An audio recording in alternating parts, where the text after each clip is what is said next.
योगिता ने जो है मैश टोपोलॉजी बना रखी है। बच्चों टोपोलॉजी जो होती है ना, एक नेटवर्क का लेआउट होता है कि हम लोग नेटवर्क को अरेंज कैसे कर रहे हैं एक सेटअप में। जैसे कि हमारा कंप्यूटर लैब है, ये वाला ही कंप्यूटर लैब है या वो वाला कंप्यूटर लैब है, उसमें क्या होता है हमारे पास बहुत सारे कंप्यूटर्स होते हैं। तो उन सारे कंप्यूटर्स को एक दूसरे से हम कनेक्ट कैसे करेंगे, उस चीज़ को उसकी टोपोलॉजी कहा जाता है। ठीक है, जैसे कि हमारे कंप्यूटर में लगी हुई है switch topology, sorry star topology, जिसमें स्विच का इस्तेमाल होता है। अब होता क्या है कि एक मेन कंप्यूटर होता है, उससे बाकी कंप्यूटर कनेक्टेड होते हैं। ये बहुत लॉजिक, एक तो फिजिकल अरेंजमेंट होता है इनका कि हम भौतिक रूप से इनको किस तरीके से रख रहे हैं लैब में, और दूसरा होता है लॉजिकल कि कौन सा कंप्यूटर कहाँ कनेक्ट होगा। ठीक है, उसी तरीके से इन लोगों ने इसमें दिखा रखा है कि जो ये छोटे छोटे लैपटॉप्स और कंप्यूटर्स दिख रहे हैं, ये बहुत सारे कंप्यूटर्स अरेंज कर रखे हैं और उनकी जो अरेंजमेंट की जो व्यवस्था कर रखी है उसको टोपोलॉजी बोल रहे हैं। और उसके बाद कोमल ने यहाँ पे राशि और ज्योति ने भी वही टोपोलॉजीज के बारे में बता रखा है। उसके बाद कोमल ने यहाँ पे नेटवर्क के बारे में बता रखा है। नेटवर्क क्या होता है, जो बहुत सारे कंप्यूटर्स को या फिर डिवाइसेस को एक साथ जोड़ता है। अगर हमें आपस में बात करनी है, अगर हम लोग भी आपस में बैठ के बात कर रहे हैं, तो हम एक नेटवर्क में बैठ के एक दूसरे से बात कर रहे हैं। ठीक है, उसी तरीके से इन्होंने बता रखा है कि अलग अलग नेटवर्क्स किस तरीके से काम करते हैं। एक छोटे ऑफिस में लोकल एरिया नेटवर्क बनता है, एक बहुत बड़ी सिटी में मेट्रोपॉलिटन एरिया नेटवर्क। सिटीज़ को मेट्रोपॉलिटन एरियाज बोला जाता है, इसलिए उसको मैन करके मेट्रोपॉलिटन एरिया नेटवर्क बोलते हैं। और जो वाइड एरिया नेटवर्क है, हमें पता है कि हम अपनी कंट्री से दूसरी कंट्री में भी बात कर सकते हैं, कम्युनिकेशन कर सकते हैं, तो उसको वाइड एरिया नेटवर्क बोलते हैं। उसके बाद हर्षित ने यहाँ पे रिंग टोपोलॉजी बना रखी है, जो कि वही टोपोलॉजी का ही एक एग्जाम्पल है।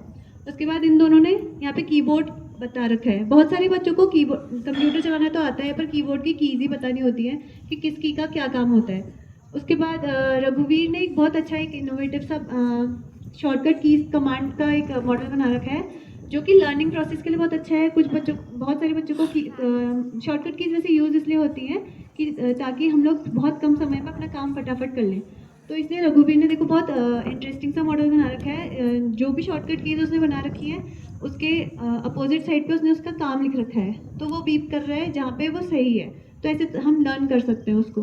उसके बाद लोकेश ने जो है वो पर्सनल एरिया नेटवर्क बना रखा है, जो हम सब लोग अपने घरों में यूज़ करते हैं, या फिर अपने एक इंसान अपने आपस में यूज़ करता है। जैसे कि हम लोग घर में अपने दो फोन्स को कनेक्ट करते हैं हॉटस्पॉट से या फिर ब्लूटूथ से। ठीक है, ब्लूटूथ ईयरफोन्स लगाते हैं, वो हमारे एक पर्सनल एरिया नेटवर्क बन जाता है।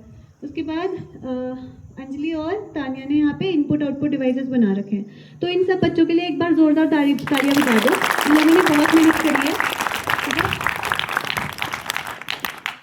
तो आप सब लोगों ने उनके मॉडल्स देख लिए होंगे। इसके बाद मैं प्रिंसिपल सर को स्टेज पे बुलाना चाहूँगी, और या फिर अगर कोई टीचर कुछ बोलना चाहे तो उससे पहले। धन्यवाद मैम। बच्चों, आपने देखा होगा कि यहाँ बात नहीं बेटा कक्षा 6-7 आपकी समझ में आ रही नहीं आ रही क्या बना करके है? नहीं, कक्षा 6 में कह रहा हूँ, 6 वाले अपनी दुनिया में मस्त है। ठीक है बच्चों, आज आप देख रहे होंगे यहाँ पर हमारे यहाँ स्किल्स कंपटीशन हो रहा है, और ये स्किल कंपटीशन जो हो रहा है ये विजन इंडिया के तहत हो रहा है। और आज परसों एक लेटर आया था, और मैडम ने बहुत ही कम समय में 2-3 दिन की तैयारी में बच्चों ने मॉडल बनाए, और दिव्या मैडम ने बच्चों को मार्गदर्शन दिया। दिव्या मैडम का धन्यवाद। और बच्चों ने बहुत अच्छी कोशिश की बनाने की, और बच्चों आपकी कोशिश रंग भी लाई है, और हमें भी अच्छा लगा।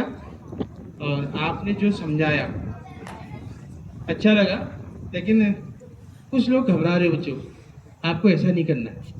ठीक है, आपने जो बनाया उसके बारे में थोड़ा सा डीप स्टडी कर लो, और जो रिप्रेजेंट करना है तो आप उसको कॉन्फिडेंस के साथ रिप्रेजेंट करिए, ताकि